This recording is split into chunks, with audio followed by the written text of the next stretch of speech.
Kama tunakumbuka jana tulikuwa na kipindi ambapo tulielezana habari hasa ya ndoa ni nini.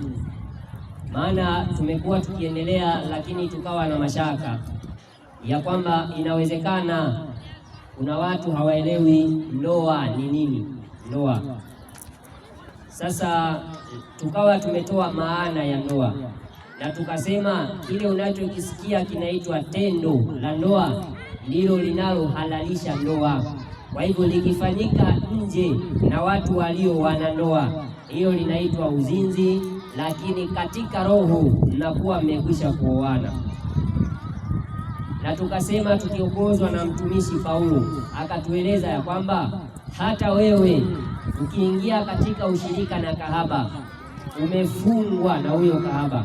Kwa hiyo katika roho huyo kahaba ni mkeo, huyo kahaba ni mkeo. Kwa hiyo tukawa tumeeleza vile vile, kama wewe utakuwa umeshiriki, ni mwanaume ukashiriki na wanawake takriban 5 ama 10, hao 10 wote ni wake zako kiroho, umeshiriki na wao ni wake zako kiroho. Kwa hivyo wewe umevunja ile sheria ya mke mmoja mume mmoja, na hilo ni somo tulijifunza siku fulani za wakati wa nyuma. Tukasema mpango wa Mungu ni mume mmoja mke mmoja, na hao ndio wanatakiwa washiriki linaloitwa tendo la ndoa. Kwa hivyo wawe ni watoto wawe ni wakubwa, ushiriki unaoa huyo mtu.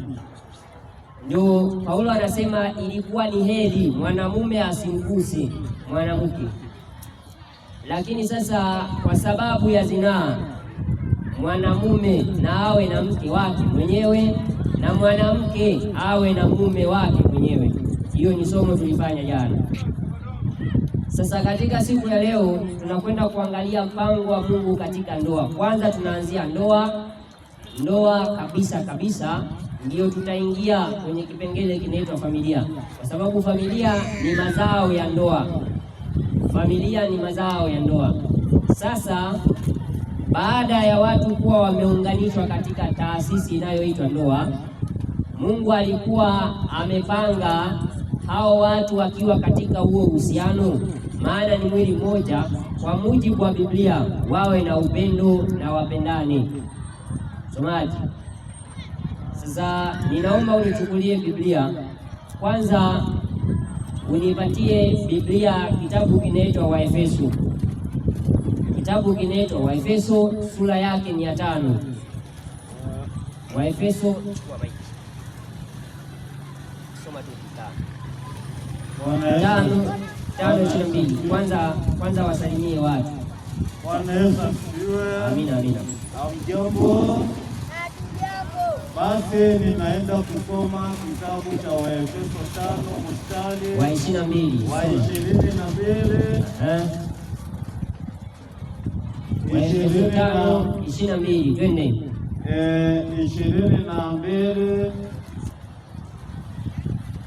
22 neno linasema kwamba ambaye nampeleka kwenu kwa kusudi hilo mpate kuzijua habari zetu, naye awafariji mioyo yenu. 23 amani na iwe kwa ndugu na pendo pamoja na imani zitokazo kwa Mungu Baba na kwa Bwana Yesu Kristo.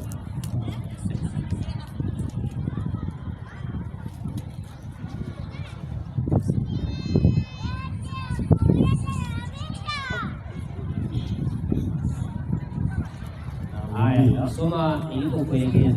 Enyi wake 5:22. Soma tusikie. Enyi wake watiini waume zenu kama kumtii Bwana wetu. Kwa hiyo Yesu alikuwa amekwisha kutoa maagizo akasema, enyi wake watiini waume zenu kama kumtii nani? Bwana wetu Yesu. Twende mbele. Kwa maana mume ni kichwa cha mkewe. Mume ni kichwa cha mkewe, kama Kristo naye ni kichwa cha kanisa. Kwa hiyo mume ni kichwa cha mkewe, kama vile mwanamume ni kichwa cha mkewe. vile vile ni kama vile ambavyo Yesu ni kichwa cha kanisa. Sasa kuna kipengele kimoja ambacho ndio nataka tuweze kuzungumzia siku ya leo. Wanaume wengi wamechukulia vibaya kuitwa kichwa cha mwanamke. Wamekuwa wakitumia katika familia zao, wanatumia mabavu kwa sababu wao ni kichwa. Wanakuwa wakali kwa wake zao, kiasi wengine hata wanawapiga wake zao. Huo haukuwa mpango wa Mungu. Maana tumetoka tukaona ya kwamba walipaswa hawa wawili waongozwe katika pendo, na inapelekea pia kutokana na somo la jana kwamba kuna wengine ambao kutokana na kwamba walishiriki tendo mapema, ikatokea wazazi wakawashurutisha kwamba sasa huyo umempa mimba, basi enda naye. Sasa huyu mwanaume anakuwa anatumia mabavu kwenye familia ama kwenye ndoa, kiasi kwamba ni kama kulipiza kisasi. Kwa nini alitajwa kwamba ndio amempa mimba? Kwa hivyo mwanamke anakuwa akiwa kwenye familia lakini hana furaha. Hiyo sio mpango wa Mungu. Mpango wa Mungu, mwanamume ampende mke wake na mwanamke amtii mume wake. Enyi wake, watiini waume zenu kama kumtii Bwana wetu. Sasa kama upendo, hiyo ni tofauti, na nilitoka nikasema jana, nikaeleza nikasema hii ni tofauti katika Qur'an ama katika Uislamu. Wakristo tumeelekezwa kuwapenda. Mwanamke katika Ukristo sio mpira ama sio chombo ambacho unatakiwa tu ukifanye vyovyote utakavyo. Hiyo ni tofauti na upande wa pili. Najua katika Qur'an ama hadithi inawezekana kuna upande ambapo mwanamume ameruhusiwa kupiga mke wake. Hiyo ni kwa mujibu, hebu nichukulie kuna kitabu hapa niweze kuwaeleza watu utofauti kidogo, kwa sababu inawezekana ikawa haiwezi kueleweka. Sasa tuweze kuwa tunasoma. Sasa hapa tunasoma kitabu kimoja, nieleze utofauti wa ndoa ya Kiislamu na ndoa ya Kikristo kidogo, kwa sababu tuliona siku fulani za nyuma ya kwamba kuna uwezekano wanawake wakaolewa wengi na mwanaume mmoja katika Uislamu, lakini katika Ukristo, na ndio mpango wa Mungu, hata Qur'ani najua inasema ya kwamba lazima mwanamume awe mmoja na mke mmoja. Hiyo ya wanawake wengi ni Suleimani alisemekana kuigwa, na hiyo tulijibu kipindi fulani, lakini vile vile ni baada ya Muhammad kuoa wake wengine kwa tamaa yake, ndio akahalalishia watu waoe wake wengi, lakini haikuwa mpango wa Mungu. Na tukasoma Qur'ani 66 mstari wake wa kwanza. Mungu anamshangaa Muhammad, anamwambia mbona unahalamisha alichokihalalisha Mwenyezi Mungu ili upate radhi za wake zako. Kwa hivyo ni kwa sababu ya hao wake ndio akatafuta radhi na akaweza kusema ama kuhalalisha alichokiharamisha Mungu na kuhalamisha alichokihalalisha Mungu.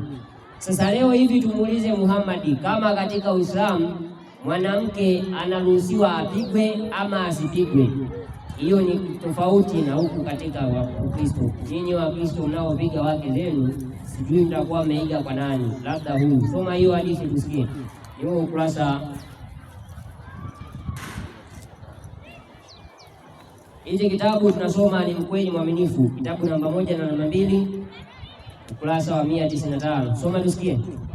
Na wanawake, soma kwa sauti kidogo wasikize. Na wanawake ambao mnaona uasi wao kwenu, waonyesheni na waacheni peke yao katika vitanda. Na kama hawatakutiini, kama wanawake katika Uislamu hawatawatii waume zao, kama hawatawatii mume akasema hivi, yeye akafanya tofauti, kama hawatawatii wafanye nini? Basi wapigeni. Basi wafanye nini? Wapigeni. Rudia. basi wapigeni. Kumbe katika Uislamu wake wanaruhusiwa kupigwa, si ndivyo? Hiyo ni Muhammad ndio kasema, hiyo ni Uislamu, tunaweka pembeni. Ila kwetu sisi wa Wakristo tunatakiwa tuwe tunaishi kwa upendo, tena kila mwanaume ampatie haki yake mwanamke na mke ampatie haki mume wake, na muishi kwa upendo, maana watu wawili wamekuwa mwili mmoja.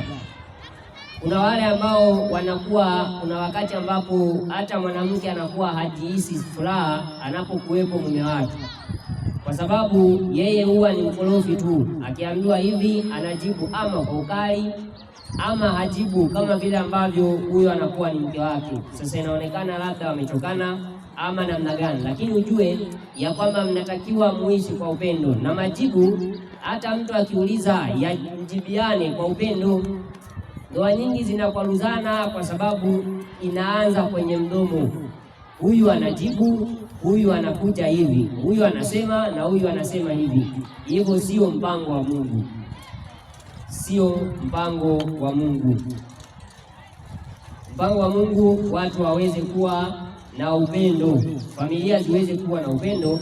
Lakini siku ya kesho tutakwenda kuangalia sasa katika familia, alafu baadaye tutakuja tuzungumzie habari za talaka. Habari za talaka tutazizungumzia katika pande zote mbili. Katika Ukristo talaka tutazungumzia, maana katika mtaala ama ndoa za watu wengi ama tofauti tumekwisha kuzizungumzia, lakini upande wa talaka najua ni mzozo. Hiyo tutaangalia katika Uislamu, tuweze kuwafundisha hata Waislamu waliokimbia madrasa, waliokimbia mafundisho, tutawafundisha hapa. Lakini vile vile wale ambao ni Wakristo wanatamani kujua upande wa pili sana sana, watakuwa ni wenye kujifundisha hapa. Kwa hiyo tutajifunza talaka vile vile, lakini leo hebu tuweze kuishia hapo kwa kipande hiki, ili tuweze kujipanga kwa ajili ya somo la afya na kisha unabii na maswali. Bwana aweze kuwabariki sana. Amen.